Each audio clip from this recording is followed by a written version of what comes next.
Hello and welcome to SPM IS Academy. Today we will analyze important newspaper articles of 29th April 2021. Please note you can download the PDF version of today's newspaper analysis by clicking the link given in the comment section.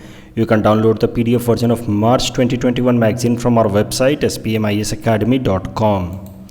You can also join our WhatsApp group through the link given in the description section for more study materials. This is the list of the topics that we will be covering from today's newspaper. The first article is taken from editorial segment. It is about the earthquake in Assam that we all witnessed yesterday. And this topic is important from our syllabus paper 2, major geophysical phenomena point of view, and it is also important from our syllabus paper 6, Assam issues point of view. तो सबसे पहले current news देखते हैं। वैसे तो ये news हम सबको पता ही है कि क्या हुआ था कल, हम सब ने इसको विटनेस किया। एक मेजर अर्थक्वेक हमने हमारे स्टेट में विटनेस किया जिसकी मैग्नीट्यूड थी 6.4 ऑन रिक्टर स्केल।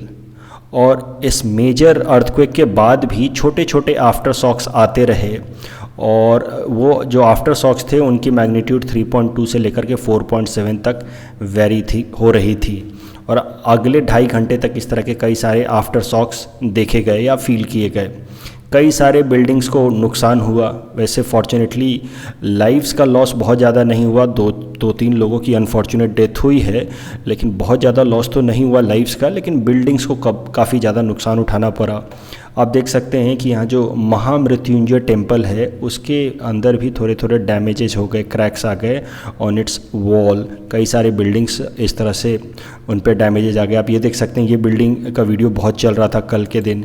ये पूरी की पूरी बिल्डिंग जो है दूसरे साइड में जाकर के एक बड़ी सी बिल्डिंग के साथ चिपक गई है, मतलब उसके सपोर्ट से ही वो खड़ी है। तो मोर और लेस अब इस बिल्डिंग को भी कोलैप्स कराना पड़ेगा। ये जो अर्थक्वेक आया था इसका ईपी सेंटर बताया जा रहा है धेकिया झूली में, that is in Sonitpur district. तो अब जरा समझते हैं, थोड़ा अर्थक्वेक के बारे में समझते हैं, फिर इस करंट एग्जाम्पल पे आएंगे। देखिए अर्थक्वेक जैसा कि आप सब जानते हैं, it is a violent shaking of the ground. एकाएक से धरती हिलने लगती है, ये तो कल हम सब ने महसूस कर ही लिया, दैट इज़ अर्थक्वेक। ऐसा क्यों होता है?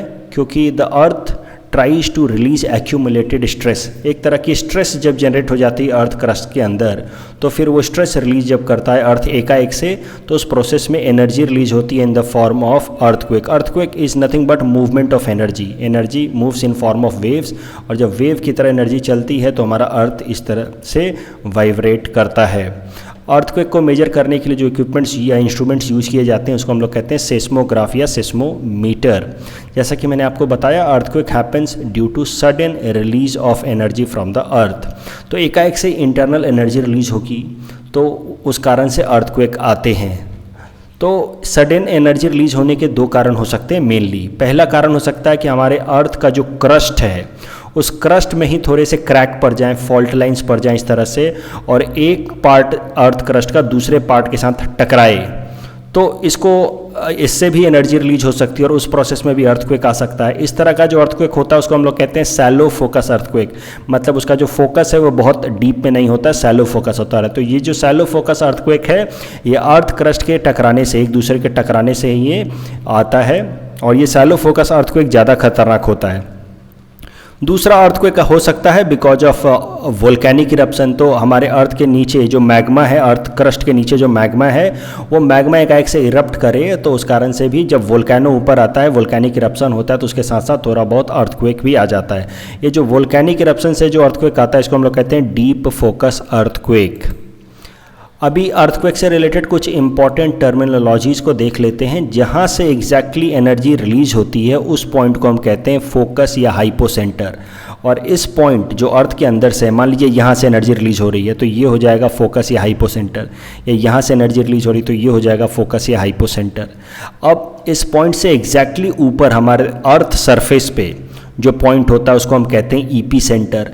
और सबसे ज़्यादा नुकसान अर्थ के ऊपर लाइव्स का, प्रॉपर्टी का देखा जाता है near the EP centre area, क्योंकि जो फोकस से सबसे नज़दीक वाला एरिया होगा नेचुरली वहाँ पे इम्पैक्ट सबसे ज़्यादा होगा और वहीं पे सबसे ज़्यादा नुकसान भी उठाना पड़ता है। वहीं पे सबसे ज़्यादा बिल्डिंग्स और लाइव्स, प्रॉपर्टी को नुकसान होता है। जिससे इस पर्टिकुलर केस में हमने देखा धेकिया झूली को ईपी सेंटर बताया जा रहा है। तो ध्यान रखना, फोकस या हाइपो सेंटर नीचे होता है, ईपी सेंटर अर्थ के सरफेस पे होता है। अब कॉजेज ऑफ द अर्थक्वेक, देखिए अर्थक्वेक आने के तो कई सारे कारण हो सकते हैं, नेचुरल फैक्टर्स भी कई सारे हो सकते हैं, जैसे कि एक मैंने आपको बताया फॉल्ट लाइंस, अर्थ के जो क्रस्ट है उसके अंदर क्रैक्स आ जाएं, और फॉल्ट लाइंस मतलब क्रैक्स, और अर्थ क्रस्ट में जब क्रैक्स आ जाए और वो फॉल्ट लाइन के कारण जो दोनों साइड के अर्थ क्रस्ट हैं एक दूसरे से टकराएं, तो इसको हम लोग कहते हैं फॉल्ट लाइन कॉज्ड अर्थक्वेक। देखिए यहाँ पे ये इसकी मैं बात कर रहा हूँ कि अर्थ क्रस्ट के अंदर दरार आ जाए, क्रैक आ जाए, जिसको हम लोग कहते हैं फॉल्ट लाइन। तो इस फॉल्ट लाइन आने के बाद जब ये दोनों क्रस्ट एक दूसरे से टकराएंगे तो उसके कारण जो अर्थक्वेक आता है, और ज़्यादातर जो अर्थक्वेक आता है वो इसी कारण से आता है। दूसरा मैंने आपको बताया वोल्केनिज्म के कारण, अर्थ के अंदर से वोल्केनिक इरप्शन हो तो भी अर्थक्वेक आ सकता है। कुछ मैन मेड फैक्टर्स भी हैं, जैसे कि हम जब माइनिंग करते हैं या लार्ज स्केल पेट्रोलियम एक्सट्रैक्शन करते हैं, या कभी कभार जब लेक्स, आर्टिफिशियल लेक्स एकाएक से टूट जाता है, या फिर डैम्स टूट जाते हैं, या न्यूक्लियर एक्सप्लोजन हम करते हैं, जैसे आपने परमाणु मूवी में देखा होगा जब न्यूक्लियर एक्सप्लोजन हुआ था तो मूवी के अंत में सब लोग बेहोश हो गए थे, तो वो भी एक तरह का अर्थक्वेक था। तो मैन मेड फैक्टर्स के कारण भी अर्थक्वेक आता है, लेकिन इसका इम्पैक्ट कम रहता है। जो नेचुरल फैक्टर्स के कारण अर्थक्वेक आता है, जैसे कि ये अर्थ क्रस्ट के कोलाइड होने के कारण अलोंग द फॉल्ट लाइन्स या वोल्केनिक इरप्शन के कारण इसका मैग्नीट्यूड ज़्यादा रहता है। अब जो जैसा कि मैंने आपको बताया कि ज़्यादातर जो अर्थक्वेक आते हैं, मोस्ट ऑफ द अर्थक्वेक और major reason for the earthquake is this fault line across the earth crust. तो इस पार्ट को थोड़ा डिटेल में डिस्कस करते हैं और इसी की मदद से करंट एग्जाम्पल या करंट अर्थक्वेक को भी समझेंगे। तो देखिए फॉल्ट लाइन होता क्या है, आप इस फिगर की मदद से समझिए। हमारा अर्थ क्रस्ट है, उसमें क्रैक पड़ जाए इस तरीके से, और एक क्रस्ट दूसरे पार्ट से टूट करके थोड़ा सा अलग हो जाए, ये सबसाइड कर जाए या ऊपर चढ़ जाए, तो इस लाइन को हम कहते हैं, ये जो लाइन है जहाँ से अर्थ क्रस्ट एक दूसरे से टूट के अलग हुए हैं, इस लाइन को हम कहेंगे, जहाँ से ये दोनों टूट के अलग हुए हैं, एज फॉल्ट लाइन। और फॉल्ट लाइन के बाद एक तरह का जब फ्रैक्चर पड़ जाता है, क्रैक आ जाता है अर्थ क्रस्ट के अंदर, तो फिर ये दोनों अर्थ क्रस्ट, जो दोनों पार्ट हैं अर्थ क्रस्ट के, एक दूसरे से टकराएंगे, और जब एक दूसरे से टकराते हैं तो एनर्जी रिलीज करते हैं। ये जो क्रस्ट का ये जो फॉल्ट लाइन है, ये किसी भी एंगल में हो सकता है, इस तरह से हो सकता है, उल्टा भी हो सकता है, पैरेलल भी हो सकता है, वर्टिकल भी हो सकता है, मतलब किसी तरीके से अर्थ के अंदर क्रैक पड़ सकता है। वो डिपेंड करता है कि इंटरनल स्ट्रेस या फोर्स किस तरीके से लग रहा है अर्थ क्रस्ट के ऊपर। अब जरा बात करते हैं different types of fault lines near Himalayas और अराउंड हिमालयाज। ये हमारा हिमालय है, समझ लीजिए। तो हमारे हिमालय के आसपास इस तरह के कई सारे फॉल्ट लाइन हैं, मतलब कई सारा जगहों पे हमारा अर्थ क्रस्ट टूटा हुआ है। फॉर एग्जाम्पल कई सारे नाम यहाँ मैंने दे रखे हैं, आप देखो यहाँ से ध्यान देते हैं। ये है ग्रेट बाउंड्री फॉल्ट जो गुजरात वाले एरिया में है, कच्छ वाले एरिया में है, कच्छ से लेकर के मकरान कोस्ट तक। ये जो ग्रेट बाउंड्री फॉल्ट है, इसी कारण से यहीं पे जो क्रैक है दोनों साइड के क्रस्ट के बीच में, इसी क्रैक या फॉल्ट लाइन के कारण 2001 में भुज में अर्थक्वेक आया था। इतना खतरनाक अर्थक्वेक था, कई सारे लोग मारे गए थे। उसके अलावा आप एक एक करके देखो तो ये है इंडियन सूचर, ये एक तरह का क्रस्ट है ट्रांस हिमालयन रीजन में। फिर MCT मेन सेंट्रल थ्रस्ट, ये भी एक तरह क्रस्ट है। सब याद नहीं करना है आपको, अगर आपका ज्योग्राफी ऑप्शनल नहीं है तो सब याद मत करो, बट एक बार देखते जाओ कि हिमालय के आसपास में कितने सारे क्रस्ट के अंदर फॉल्ट लाइंस हैं या दरार हैं। MBT main boundary thrust. फिर अंदर साइड में हिमालय से आगे साइड में, हिमालय के बिल्कुल फुटहिल्स में है HFF हिमालयन फ्रंटल फॉल्ट। तो ये है HFF जो डार्क कलर से हमने दिखाया है, डॉटेड डॉटेड, वो हिमालयन फ्रंटल फॉल्ट है। और उसके अलावा भी कई सारे छोटे मोटे फॉल्ट तो हैं ही हैं। अब अगर हम नॉर्थ ईस्ट की बात करें, हमारे स्टेट आसाम की खासकर बात करें, तो वहाँ पे भी कई सारे फॉल्ट हैं। हिमालयन फ्रंटल थ्रस्ट तो यहीं से होता हुआ गुजरता है। उसके अलावा भी आप देखो कि नागा थ्रस्ट है जो नागालैंड में है। उसके अलावा पटना साइड में पटना थ्रस्ट है। तो फॉल्ट लाइंस कई सारे हैं आसपास के एरियाज़ में। अब ये फॉल्ट लाइंस या इतने सारे दरार हिमालय के आसपास क्यों पड़े, ये भी आपके मन में सवाल उठ सकता है। तो आप सबको पता है कि इंडियन प्लेट जो है हमारा, वो एक टाइम में अंटार्कटिकन प्लेट के साथ था, जिसको हम लोग गोंडवाना लैंड कहते थे। और वो गोंडवाना लैंड से टूट करके हमारा Indian plate, it moved towards Eurasian plate. और जब ये यूरेशियन प्लेट से टकराया तो जब ये यूरेशियन प्लेट से इंडियन प्लेट टकराया तो हिमालय बना इस एरिया में। ये तो आप जानते होंगे, सी कन्वर्जेंस, कॉन्टिनेंट कॉन्टिनेंट कन्वर्जेंस के कारण हिमालयन माउंटेन्स बने हैं, फोल्ड माउंटेन्स। और जब ये टकराए इंडियन प्लेट और यूरेशियन प्लेट तो आसपास में कई सारे क्रैक्स पड़ गए या फॉल्ट लाइंस पड़ गए। तो यही कारण है कि इस एरिया में इतने सारे फॉल्ट लाइंस या क्रैक्स हैं। सरल सा कारण है इंडियन प्लेट और यूरेशियन प्लेट के एक दूसरे के साथ कोलिजन। अब जो करंट अर्थक्वेक आया है हमारे स्टेट के अंदर, इसके पीछे कौन सा फॉल्ट लाइन रिस्पॉन्सिबल है वो जरा समझते हैं। तो साइंटिस्ट या जियोलॉजिस्ट बता रहे हैं कि यहाँ पे कोपली फॉल्ट है। कोपली फॉल्ट, यहाँ देखो, ये कोपली फॉल्ट को कारण बता रहे हैं हमारे scientist as a reason for current earthquake. क्योंकि ये जो करंट अर्थक्वेक आया है इसका ईपी सेंटर यहाँ पे कहीं पे सोनितपुर के धेकियाजुली टाउन में। अब ये जो जगह है वो कोपली फॉल्ट के भी पास में है और हिमालयन फ्रंटल फॉल्ट के भी पास में है। ये हिमालयन फ्रंटल फॉल्ट से जाकर के कोपली फॉल्ट मिल जाता है। ये दोनों क्रैक्स एक दूसरे से जाके मिल जाते हैं और उसी के पास बिल्कुल ये हमारा अर्थक्वेक का ईपी सेंटर है सोनितपुर एरिया में, सोनितपुर डिस्ट्रिक्ट में नियर धेकियाजुली। तो अब साइंटिस्ट का ऐसा मानना है, ज्योग्राफर्स का ऐसा मानना है कि ये जो अर्थक्वेक आया है वो कोपली फॉल्ट के कारण आया है। लेकिन देखो कैसा है कि कोपली फॉल्ट को पहले माना जाता था कि ये इनएक्टिव हो गया है, यहाँ से अर्थक्वेक नहीं हो सकते। लेकिन कल का जो अर्थक्वेक था उसके बाद से अब ज्योग्राफर्स फिर से मानने लगे हैं कि कोपली फॉल्ट जो है वो बहुत ज़्यादा एक्टिव है। कोपली फॉल्ट को इनएक्टिव क्यों माना जाता था ये भी समझ लेते हैं। क्योंकि कोपली फॉल्ट जाकर के हिमालयन फ्रंटल फॉल्ट से मिल जाता है, तो जो भी इस एरिया के आसपास में अर्थक्वेक आते थे माना जाता था कि इसके पीछे रीजन होगा हिमालयन फ्रंटल फॉल्ट, ना कि कोपली फॉल्ट।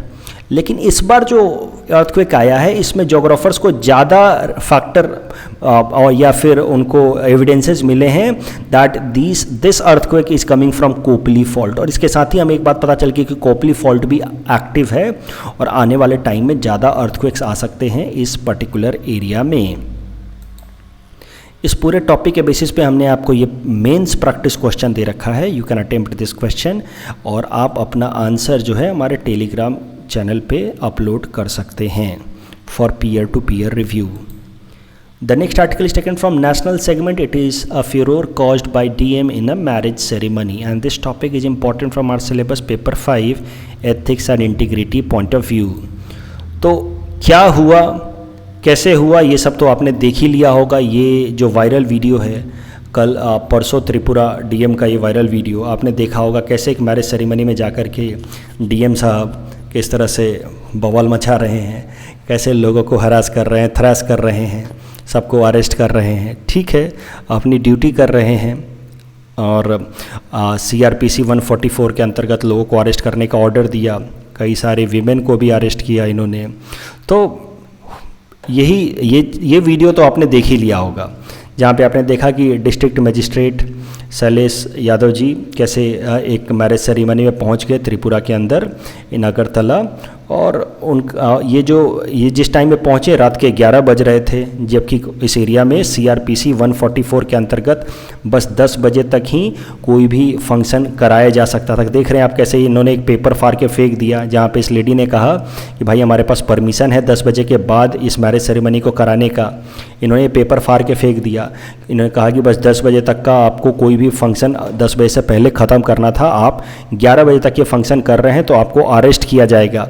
जबकि फैमिली ने कहा कि उन्होंने पहले से परमिशन ले रखा था डिस्ट्रिक्ट मजिस्ट्रेट के ही ऑफिस से, डिस्ट्रिक्ट मजिस्ट्रेट साहब से ही साइन करा करके इन्होंने ऑर्डर ले रखा था, जिसमें उस ऑर्डर में लिखा है कि चूँकि मैरिज कराने का सही वक्त, मैरिज कराने का जो हम कहते हैं ऑस्पिशियस टाइम, जो शगुन वाला वक्त होता है, वो 11:30 बजे रात का निकल के आया था। इसीलिए हमने 11:30 बजे रात तक मैरिज सेरेमनी को कंडक्ट कराने के लिए स्पेशल परमिशन लिया है। तो ये सब बातें हुई, लेकिन अब पता नहीं क्या सच है क्या नहीं, वो परमिशन सच में सही था या नहीं था। लेकिन डीएम साहब ने शादी को बीच में ही रुकवा दी। लोग जो खाना पीना खा रहे थे उनको भी बीच से उठा दिया। इनफैक्ट जो पुरोहित था उसको भी थप्पड़ मारा, जो ब्राइड ग्रूम थे उनको भी इन्होंने हेकल किया, धक्का दिया। तो इस तरीके से इन्होंने बहुत सारा मिसबिहेव भी किया। अब ये तो इंसिडेंट है, अब सवाल तो इस पे तो आएगा नहीं। सवाल आपके एथिक्स पेपर 5 में कुछ इस तरीके का पूछा जा सकता है जो मैं आपके सामने रख रहा हूँ केस स्टडी सेगमेंट में। तो मैं सवाल पढ़ रहा हूँ, डायरेक्टली तो ये आपसे पूछा नहीं जाएगा कि बताओ शैलेश साहब ने अच्छा किया या बुरा किया, डीएम साहब ने।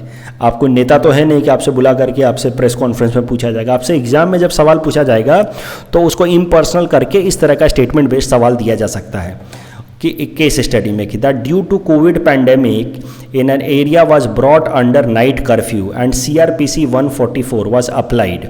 A marriage ceremony was going on even after the permitted time limit. The district magistrate of the area barged into the marriage ceremony and ordered arrest of the people participating in the marriage ceremony.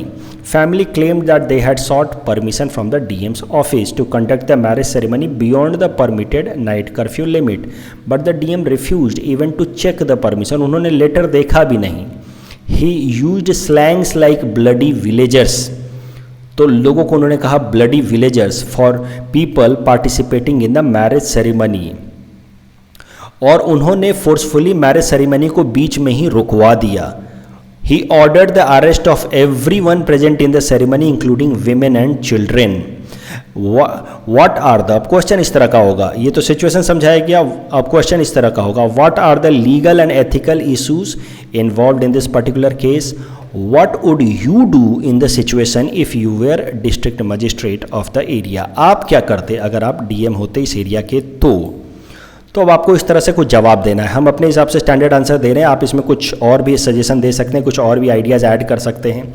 तो legal issues क्या क्या हैं इसमें, तो family side से जो legal issues हैं वो ये हैं that allegedly they had violated norms और released by district administration under CRPC 144. ये टर्म का जरूर इस्तेमाल करेंगे, एलिजेडली, कथित रूप से, क्योंकि फैमिली भी कह रही है कि हमने स्पेशल परमिशन लिया था, लेकिन DF साहब का कहना है कि इन्होंने CRPC 144 को वायलेट किया है. CRPC 144 is a ruling that prohibits public gathering in a given jurisdiction, और CRPC वहाँ लग चुका था 144, 10 बजे के बाद कोई भी गैदरिंग अलाउड नहीं थी.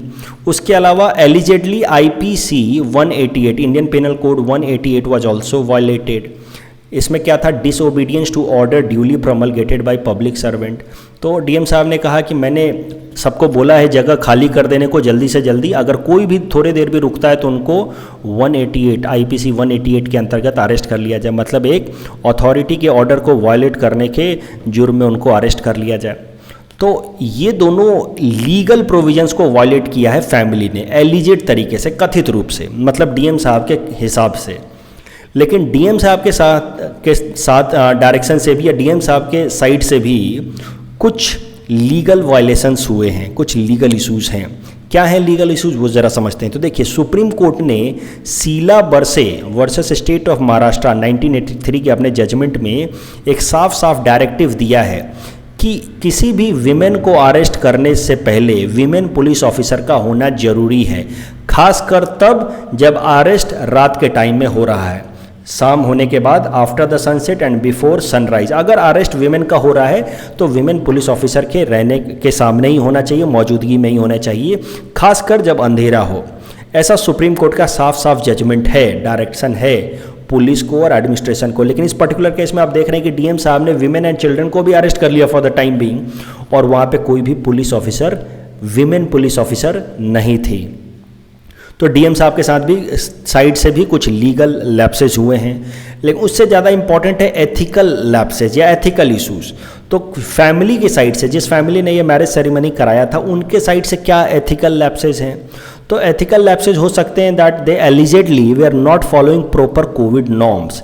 इससे क्या है कि लीगल तो वायलेशन हुआ ही है, साथ साथ एथिकल वायलेशन हुआ है. एथिकल कैसे कि they have put threat to life of many people. अगर यहाँ पे कोविड आउटब्रेक हो जाता है तो कई सारे लोगों की जान खतरे में आ सकती है. So they have shown an irresponsible approach, an unethical approach by not giving enough respect और due diligence to the life of other people. लोगों की जान की आपको इज्जत करनी है, उनकी केयर करनी है, otherwise you are an unethical person. उसके अलावा being an educated and influential family, ये जो परिवार है काफ़ी इन्फ्लुएंशियल है, रिच है, उसके बाद भी इन्होंने इस तरह का अगर इंसिडेंट किया है बिना परमिशन के, अगर इस तरह का फंक्शन करा रहे हैं और जहाँ पे कोविड नॉर्म्स को वायलेट कर रहे हैं, तो they are setting a wrong या बैड प्रेसिडेंस। बाकी लोग भी इनको फॉलो करेंगे, कॉपी करेंगे कि अरे हमें भी कानून तोड़ना चाहिए, हमें भी इस तरह से काम करना चाहिए, कोई नॉर्म्स को वायलेट करना चाहिए। तो रिच लोग, जो एजुकेटेड लोग होते हैं, जो समाज में एक तरह से आप समझिए पायनियर हैं, उनको कभी भी कोई गलत प्रेसिडेंट सेट नहीं करना चाहिए। That would be an unethical part apart from being illegal, क्योंकि सब लोग अगर समाज में लॉ को तोड़ने लगेंगे, वॉलेट करने लगेंगे, तो there will be bigger problems. लेकिन डीएम साहब के साइड से इस पर्टिकुलर केस में ज़्यादा एथिकल वायलेशंस हुए हैं। डीएम साहब ने बहुत ज़्यादा एरोगेंस दिखाया है। भाई आप एक बार पेपर पढ़ तो लेते। उन्होंने ही ordered arrest of the family without even looking into the paper that purported to have sought special approval for the marriage. अब यहाँ पे परपोर्टेड वर्ड इंपॉर्टेंट है। यही सब टर्म्स का, देखिए आपको कोई फ्लावरी लैंग्वेज नहीं लिखना होता एग्जाम में, लेकिन आपको बहुत ही सेलेक्टिव तरीके से इंपॉर्टेंट वर्ड्स का इस्तेमाल करना है। परपोर्टेड, आपको जरूरी नहीं है कि वो पेपर सही था, लेकिन एटलीस्ट वो क्लेम तो कर रहे थे कि वो पेपर सही है, हमने स्पेशल परमिशन लिया है। तो भाई एक बार आप पेपर देख तो लेते कि वो सही है या नहीं है। डीएम साहब ने भी रॉन्ग प्रेसिडेंट सेट किया है by using slang like bloody villagers. तो इन्होंने बहुत ही गलत प्रेसिडेंट सेट कर दिया है इस तरह का स्टेटमेंट दे करके कि you people are bloody villagers, educated bloody villagers बोल करके उन्होंने अपनी एक मानसिकता दिखाई है कि गांव में रहने वाले लोग जो होते हैं वो इडियट्स होते हैं। और हमारे देश में 70% लोग गांव में रहते हैं, और ब्लडी विलेजर्स, अगर कोई कुछ गलती कर रहा है तो आप उसको ब्लडी विलेजर्स बोलते हैं। तो इससे आपको एक मानसिकता झलकती है कि आपको लगता है कि गांव में रहने वाले लोग बेवकूफ़ हैं। मैंने तो एक चीज़ और ऐड नहीं किया इस केस स्टडी में, अदरवाइज वो भी हुआ। डीएम साहब ने तो एक गाली का भी इस्तेमाल किया है, साला। अगर आप डिस्ट्रिक्ट मजिस्ट्रेट हैं और आप साले वर्ड का इस्तेमाल करते हैं तो आप अपने सेक्सिस्ट माइंडसेट का भी मैनिफेस्टेशन करते हैं कि आप सोचते हैं, आपकी मानसिकता है फेमिनिस्ट, एंटी फेमिनिस्ट। भाई साला जीजा गाली तो नहीं होता है, साला गाली क्यों होता है? साला इसलिए गाली होता है क्योंकि हमारा समाज जो है पैट्रियार्कल है, और हमारे सेक्सिस्ट ये रिमार्क से साला गाली देना। डीएम साहब ने तो वो भी शब्द का इस्तेमाल किया। चलिए हमने उसको इस केस स्टडी में नेग्लेक्ट किया, यूपीएससी में आएगा तो भी वो टर्म्स को तो नेग्लेक्ट करेंगे वो। लेकिन डीएम साहब ने बहुत कुछ गलतियाँ की हैं, बहुत सारी उन्होंने आप समझिए एथिकल लैप्सेस किए हैं। सब एक और मेजर एथिकल लैप्स किया उन्होंने, हिंदू ट्रेडिशन के हिसाब से जो शादी हो रही थी उसको बीच में ही रुकवा दिया इन्होंने। जो लोग खाना खा रहे थे उनको बीच से ही उठा दिया इन्होंने। ये सब हिंदू सभ्यता या फिर ओवरऑल इंडियन कल्चर के खिलाफ मानी जाएंगी ये बातें। जो ओल्ड एज के लोग हैं उनको भी बुरी तरह से इंसल्ट किया डीएम साहब ने, ये पूरे कल्चर के खिलाफ ये बात मानी जाएगी। तो ये सब एथिकल लैप्सेस हैं। अब आप लिख सकते हैं कि what steps I would take if I was DM of that area. तो सबसे पहले तो I would inform the family who was organising the wedding ceremony that they have violated CrPC 144। मैं पहले बोलता कि भैया आप लोग ये सीआरपीसी का 144 जो लग चुका है इस एरिया में उसका वायलेट कर रहे हैं। अब आप बताइए आप क्यों कर रहे हैं? अब जब फैमिली बोलती कि सर हमारे पास परमिशन है, ये कागज देखिए, then I would look into that paper that purportedly give special permission. और अगर वो पेपर जेन्यून होता, अगर ये लेटर जेन्यून है, then I would allow the family to go on with the marriage ceremony but with a condition of following proper Covid norms. कि भैया ठीक है पेपर आपने परमिशन तो लिया है, लेकिन कोविड नॉर्म्स, सोशल डिस्टेंसिंग वगैरह, मास्किंग के नॉर्म्स को फॉलो करते हुए ही आप ये शादी के सेरेमनी को कंप्लीट कर सकते हैं। अगर वो पेपर जेन्यून नहीं है then I would take following action. मेरे एक्शंस इस स्टेप्स में होते। अगर वो पेपर गलत है तो, चाहे गलत भी हो तो मैं पेपर फाड़ के तो उनके मुंह पे नहीं मारता, लेकिन पेपर गलत होने के बाद मैं ये दोनों स्टेप्स लेता। I would allow the family to complete marriage ceremony as earliest as possible. मैं उनको वक्त दे देता, आपको इस तरह से लिखना है कि 15 मिनट में, 20 मिनट में, आधे घंटे में शादी को आप निपटाओ। जो भी बेसिक सेरेमनीज हैं, फंडामेंटल सेरेमनीज उनको आप निपटाओ। उसके बाद I would order arrest of the family organising marriage ceremony under CrPC 144। But before arrest of the female members of the family I would ask female police officers from nearby police station to accompany me, ताकि supreme court के उस directive का भी violation ना हो। अब ध्यान रखना, आप जब भी केस स्टडी लिखो एथिक्स पेपर में, आप बस अपना स्टैंड लिख करके छोड़ दोगे तो नंबर कट जाएंगे। आपको अपने स्टैंड लिखने के बाद कि मैं क्या करूंगा उसके बाद आपको 2 से 3 लाइन जस्टिफिकेशन भी जरूर लिखना है कि मैं इस तरह का स्टैंड क्यों ले रहा हूं। Justification is very important part. वो बात अलग है कि उन्होंने क्वेश्चन में पूछा नहीं है, उन्होंने बस पूछा है कि आप क्या करेंगे, लेकिन आपको ये भी बताना है कि आप ये क्यों करेंगे। तो you have to explain justification in at least 2 to 3 lines. आप लिख सकते हैं कि my approach is more humane and balanced as compare to the district magistrate in the given case study. मेरा अप्रोच ज़्यादा ह्यूमेन था, बैलेंस था। कैसे बैलेंस था मेरा अप्रोच? मैंने फैमिली जो मैरिज सेरेमनी को ऑर्गेनाइज कर रही है उनको मैंने टाइम दिया कि वो अपने मैरिज फंक्शन को निपटा लें, ठीक है। तो इस तरीके से मैंने कोई भी लोगों की जो रिलीजियस भावनाएं हैं, सैक्रेड भावनाएं हैं, उनको ठेस नहीं पहुंचाया। उसके अलावा आप ये भी लिख सकते हैं कि देखिए there is difference between violation of government norms and committing a heinous crime. कोई रेप तो और मर्डर तो नहीं किया इन्होंने गवर्नमेंट नॉर्म को वायलेट किया, तो दोनों में थोड़ा अंतर है। और इसी कारण से अगर वो गिल्टी भी हैं गवर्नमेंट नॉर्म्स को वायलेट करने के, फिर भी उन्होंने कोई हीनस क्राइम तो नहीं किया, and that is why they should be punished according to the due law. उनको पनिशमेंट तो मिलनी चाहिए क्योंकि उन्होंने गवर्नमेंट नॉर्म्स को वायलेट किया है, बट फिर भी उनके रेपुटेशन को हार्म नहीं किया जाना चाहिए। Their reputation should not be put at stake. साथ ही साथ एक चीज आप और ऐड कर सकते हैं जो मैंने यहां लिखना नहीं, कि सिविल सर्विसेज रूल्स के हिसाब से आप कोई भी इस तरह का स्टेटमेंट पब्लिक में नहीं दे सकते, that is unbecoming of an administrator. मतलब सरल शब्दों में कहें तो सिविल सर्विसेज रूल्स के हिसाब से कोई भी ऐसा काम आपको नहीं करना है जिससे जो एक सिविल सर्वेंट को नहीं करना चाहिए पब्लिक प्लेस में। और आप इस तरह का जब स्टेप लेते हैं, जब आप एकदम लॉजिकल तरीके से, मैच्योर तरीके से काम करते हैं without using any slang like bloody villagers, तो आप एक अच्छा एग्जाम्पल पेश करते हैं लोगों के सामने, समाज के सामने।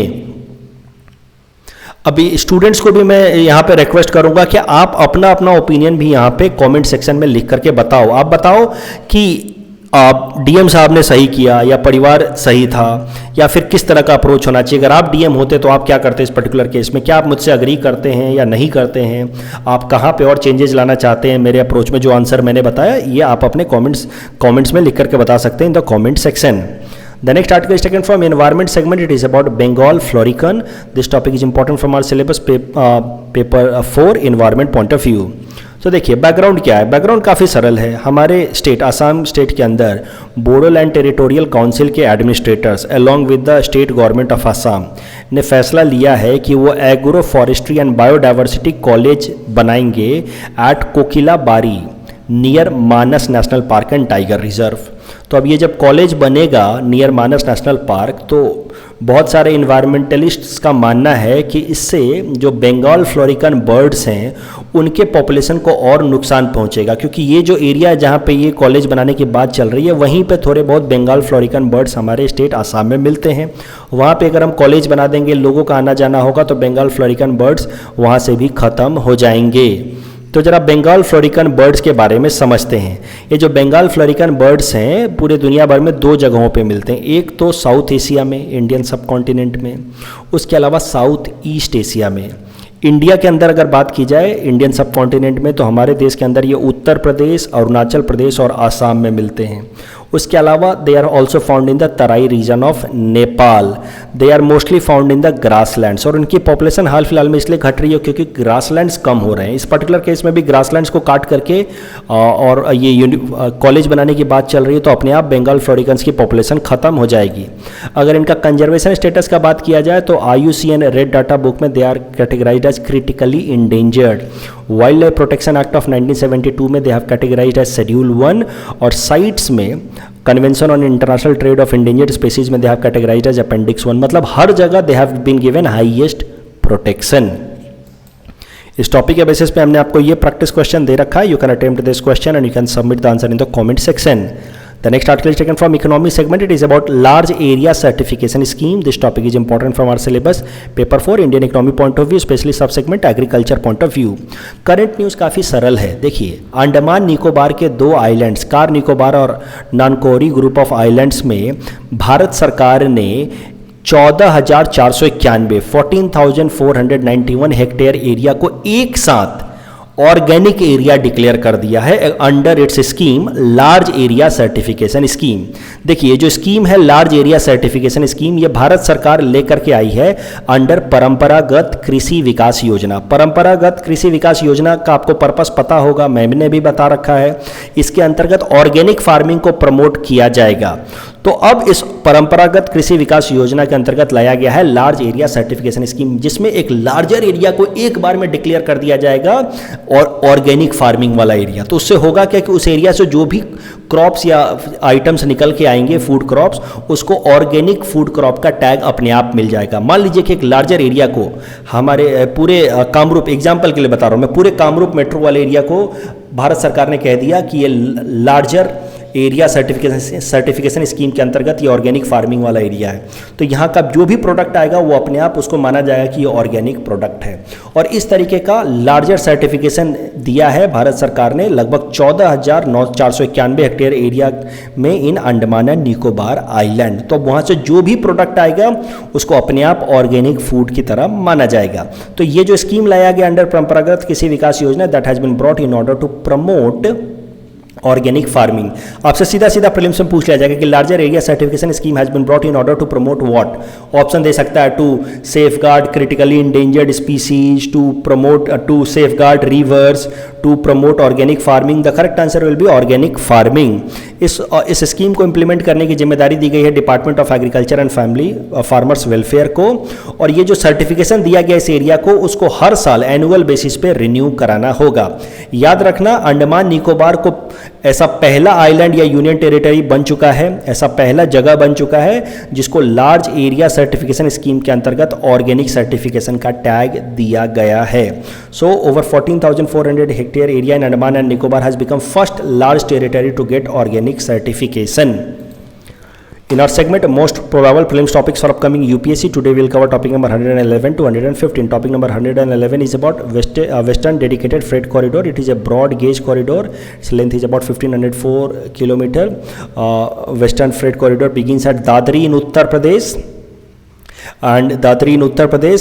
and stretches till the Jawaharlal Nehru Port in Mumbai. तो यहाँ JNPT तक ये जाता है। In October 2006, a dedicated freight corridor corporation of India has been established to carry out the project. The project will be funded by soft loan of about $4 billion provided by Japan International Cooperation Agency under special terms for economic partnership.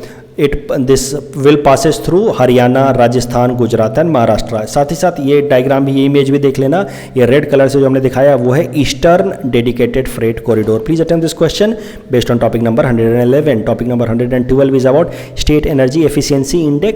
The index has been developed by Bureau of Energy Efficiency in association with Alliance for an Efficient Economy.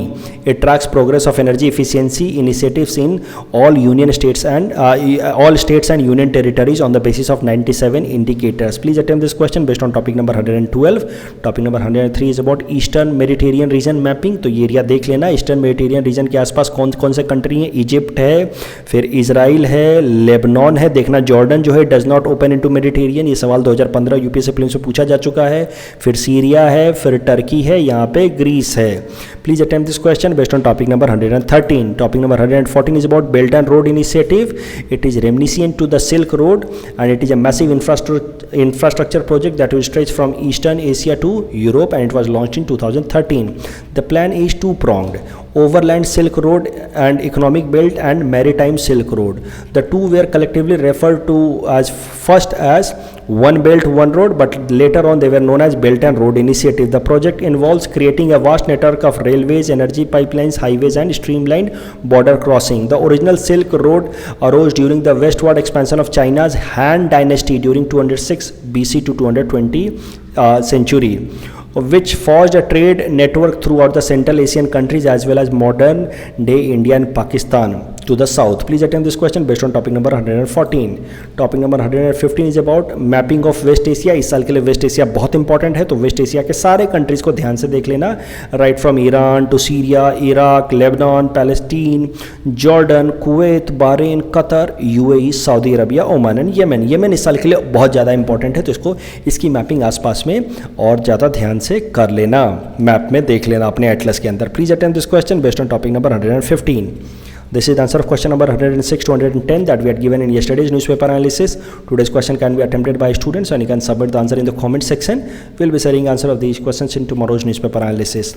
कल जो हमने practice question दिया था उसका answer देख लेते हैं. Which of the following countries are part of supply chain resilience initiative recently seen in news? Correct answer will be Australia, Japan and India. So the correct answer will be option C, 2, 3 and 5 only. Second question, which of the following statements are true about Human Rights Watch? It is an international NGO working in the field of ensuring human rights. Absolutely correct. It got Nobel Prize in 1997. यहाँ तक तो ये सही है, but इसको Nobel prize मिला था for restricting use of landmines, लेकिन यहाँ पे लिखा हुआ है it got Nobel prize for eradicating violence against women. So ये गलत हो जाएगा second statement. Correct answer will be option A, 1 only. That's all from our side for today. Thanks for watching.